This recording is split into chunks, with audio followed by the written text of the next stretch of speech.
ಎಂಬತ್ತನೇ ಸ್ವಾತಂತ್ರ್ಯೋತ್ಸವ ದಿನ ರಾಜ್ಯದ ಎಲ್ಲ ಜನತೆಗೆ ಮತ್ತು ದೇಶದ ಜನತೆಗೆ 80ನೇ ಸ್ವಾತಂತ್ರ್ಯೋತ್ಸವದ ಶುಭಾಶಯಗಳನ್ನ ಕೋರ್ಲಿಕ್ಕೆ ಬಯಸ್ತೇನೆ. ಇದೇ ದಿನ ಕ್ರಾಂತಿವೀರ ಸಂಗೊಳ್ಳಿ ರಾಯಣ್ಣ ಅವರ ಕೂಡ ಜನ್ಮದಿನ ಕೂಡ 15ನೇ ತಾರೀಕಿಗೆ ಅವರು ಹುಟ್ಟಿದ್ದು. ಕಾಕತಾಳೀಯ ಏನಪ್ಪಾ ಅಂತಂದ್ರೆ ಸ್ವಾತಂತ್ರ್ಯ ಬಂದ ದಿನ ಅವರು ಹುಟ್ಟಿದ್ದು. ಕಾನ್ಸ್ಟಿಟ್ಯೂಷನ್ ಬಂದದ ದಿನ, ಜಾರಿಗೆ ಬಂದಂತ ದಿನ ಅವರು ನೇಣಾಕ್ತಾರೆ. ಹಾಗಾಗಿ 26/1/1 ತಾರೀಕು ಅವರು ಹುಟ್ಟಿದ್ದಿಲ್ಲ. ನೇಣಿಗೆ ಗಲ್ಲಿಗೆ ಏರಿಸ್ಬಿಟ್ಟಂತ ದಿನ, ಅವ್ರು ಸತ್ತ ದಿನ. ಮತ್ತೆ ಅವರು ಹುಟ್ಟಿದ್ದು 15ನೇ ತಾರೀಕು, ಆಗಸ್ಟ್ 15ನೇ ತಾರೀಕು. ಹಾಗಾಗಿ ಕ್ರಾಂತಿವೀರ ಸಂಗೊಳ್ಳಿ ರಾಯಣ್ಣ ದೇಶ ಪ್ರೇಮ ಮತ್ತು ಸ್ವಾತಂತ್ರ್ಯಕ್ಕಾಗಿ ಹೋರಾಟ ಮಾಡಿದ್ದು. ಮತ್ತೆ ಕಿತ್ತೂರು ರಾಣಿ ಚೆನ್ನಮ್ಮನವರ ಬಂಟ,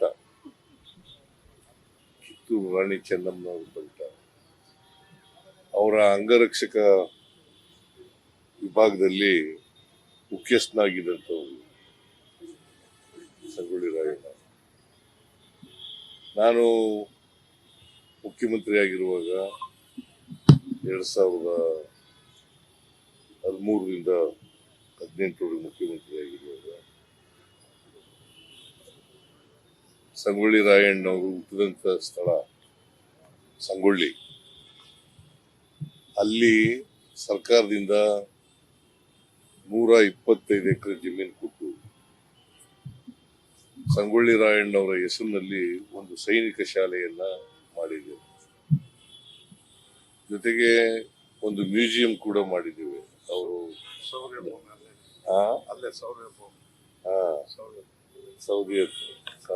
ಸಂಗೊಳ್ಳಿ ಹತ್ರ ಅವ್ರನ್ನ ಬ್ರಿಟಿಷ್ನವರು ವಿರುದ್ಧ ಹೋರಾಟ ಮಾಡ್ತಾರೆ.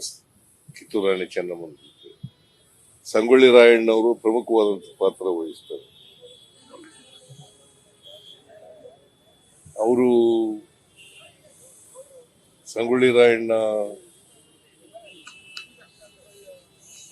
ಕಿತ್ತೂರು ರಾಣಿ ಚೆನ್ನಮ್ಮನವರು ಬಂಧನ ಆದ್ಮೇಲೆ ಇವರು ತಪ್ಪಿಸ್ಕೊಂಡು ಅಲ್ಲಿಂದ ಕಾಡಿನಲ್ಲಿ ವಾಸ ಮಾಡ್ಕೊಂಡು ಅವ್ರದೇ ಆದಂತ ಒಂದು ಸೈನ್ಯ ಕಟ್ಟಿಕೊಂಡು ಬ್ರಿಟಿಷ್ನವರಿಗೆ ಚಳ್ಳೆ ಹಣ್ಣು ತಿನ್ನಿಸ್ತಕ್ಕಂಥ ಕೆಲಸವನ್ನ ಮಾಡ್ತಾರೆ.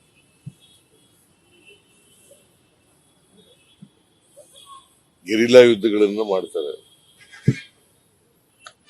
ಬ್ರಿಟಿಷ್ನವರಿಗೆ ಬಹಳ ಕಠಿಣವಾದಂತ ಸವಾಲುಗಳನ್ನ ಒಡ್ತಕ್ಕಂತ ಪ್ರಯತ್ನ ಮಾಡ್ತಾರೆ. ಹಾಗಾಗಿ ಕುತಂತ್ರದಿಂದ ಬ್ರಿಟಿಷ್ನವರು ಸಂಗೊಳ್ಳಿ ರಾಯಣ್ಣವ್ರನ್ನ ದಸ್ತಗಿರಿ ಮಾಡ್ತಾರೆ. ಆಮೇಲೆ ವಿಚಾರಣೆ ಮಾಡಿ ಅವರನ್ನ ನೇಣುಗಂಬಿಗೆ ಏರಿಸ್ತಕ್ಕಂಥದ್ದು. ಅವ್ರ ಜೊತೆಯಲ್ಲಿ ಇನ್ನೂ 6 ಜನ ನೇಣುಗಂಬ ಏರ್ತಾರೆ. ಮತ್ತೆ ಇನ್ನೂ 6 ಜನರಿಗೆ ಅವರಿಗೆ ಶಿಕ್ಷೆ ಕೊಡ್ತಾರೆ. ಸೊ ಸಂಗೊಳ್ಳಿ ರಾಯಣ್ಣ ದೇಶಕ್ಕಾಗಿ ತ್ಯಾಗ ಮಾಡಿರ್ತಾರೆ, ದೇಶಕ್ಕೋಸ್ಕರ ಪ್ರಾಣ ತಿರ್ತಾರೆ. ಅಂಥವರ ಜನ್ಮದಿನ ಇವತ್ತು. ಜನ್ಮದಿನದ ರಾಜ್ಯದ ಜನ್ಮದ ಶುಭಾಶಯಗಳನ್ನು ಏರಿ ಆಮೇಲೆ ನಂದಿಗಡ ಅವ್ರನ್ನ ನೇಣಾಕದಂತ ಜಾಗ ನಂದಿಗಡ ಅಂತ, ಅಲ್ಲಿ ಇವತ್ತು ಕೂಡ ಜನ ಹೋಗ್ತಾರೆ. ಸಂಗೊಳ್ಳಿ ರಾಯಣ್ಣನ ಶಾಲೆ ಮಾಡಿರ್ತಕ್ಕಂಥದ್ದು ನಮಗೆ ಅದು ಒಂದು ಶೈಕ್ಷಣಿಕ ಮತ್ತೆ ಸಾರ್ವತ್ರಿಕ ಜನ ಹೋಗ್ತಕ್ಕಂಥ ಜಾಗ. ಅದು ಹೋಗ್ಲಿ ಅಂತಲೇನೆ ನಾವು ಮಾಡಿರ್ತಕ್ಕಂಥದ್ದು. ಇವತ್ತು ಎಷ್ಟು ಜನ ವಿದ್ಯಾರ್ಥಿಗಳಿದ್ದಾರೆ?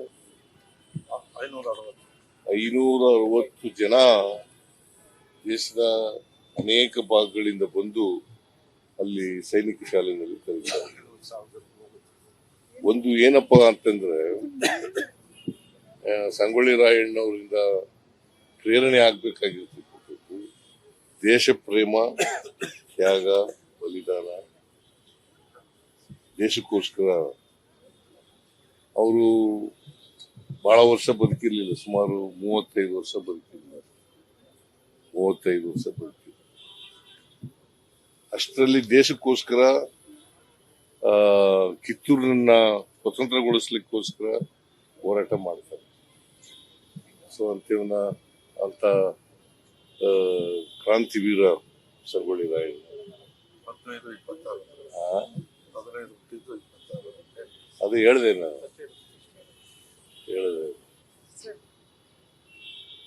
ಸೊ ಅವ್ರನ್ನ ಸ್ಮರಣೆ ಮಾಡ್ಕೊಳ್ತಕ್ಕಂಥ, ಅವರಿಂದ ಸ್ಫೂರ್ತಿಯನ್ನು ಪಡ್ಕೊಳ್ತಕ್ಕಂಥ ಕೆಲಸವನ್ನ ಇವತ್ತು ಎಲ್ಲ ಯುವಕರು, ವಿಶೇಷವಾಗಿ ಯುವ ಸಮೂಹ ಮಾಡಬೇಕು ಅಂತ ಹೇಳಿ ಆಗತ್ತೆ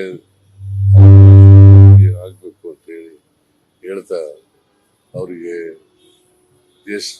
ರಾಜ್ಯದ ಎಲ್ಲ ಜನರಿಗೆ ಅವರ ಶುಭಾಶಯಗಳು, ಹುಟ್ಟಿದ ಹಬ್ಬದ ಶುಭಾಶಯಗಳನ್ನ ಕೋರಿ ನಾನು ಕೂಡ ಇವತ್ತು ಮಾಲಾರ್ಪಣೆ, ಪ್ರತಿ ವರ್ಷ ಮಾಲಾರ್ಪಣೆ ಮಾಡ್ತೇನೆ, ಇವತ್ತು ಕೂಡ ಮಾಡಿದ್ದೇನೆ. ಅವರು ಸ್ಮರಿಸ್ಕೊಳ್ತಕ್ಕಂಥ ಕೆಲಸ ನಾನು. ರಾಜಕಾರಣದಲ್ಲಿ